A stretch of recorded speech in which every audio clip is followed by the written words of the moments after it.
तर सिंधुदुर्गात शिवसेना नंबर 1 चा पक्ष होण्यासाठी आणखी प्रयत्न करा असं मंत्री उदय सामंत यांनी म्हटलंय। निलेश राणे आणि दीपक केसरकर यांच्यामुळे सिंधुदुर्गात शिवसेनेची ताकद वाढली आहे। त्यामुळे सिंधुदुर्गात या दोघांचं राज्य आहे हे दिसलं पाहिजे असं उदय सामंत यांनी म्हटलंय।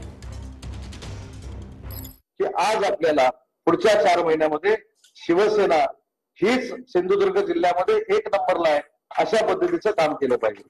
आज आपण निलेशजींचं नाव घेतो। निलेशजींमुळे ज्या पद्धतीचं एक सिंधुदुर्गामध्ये वातावरण दीपक भाईंच्या नेतृत्वाखाली निर्माण झालं हे कोणी नाकारू शकत नाही। सावंतवाडी मतदारसंघ जर सोडला तर पुढे बाकी काय परिस्थिती होती निलेशजी हे मला पूर्ण माहिती आहे। त्याच्यामुळे तुमच्या येण्यामुळे 100% शिवसेनेला ताकद मिळालेली आहे आणि दीपक भाईंचा असलेला अनुभव त्यांनी या संपूर्ण जिल्ह्यामध्ये केलेलं काम त्या सगळ्याचा जर ताळमेळ आपण व्यवस्थित ठेवला शिवसेनेचा भगवा बडकवायची ही पूर्ण व्हायला वेळ लागतो।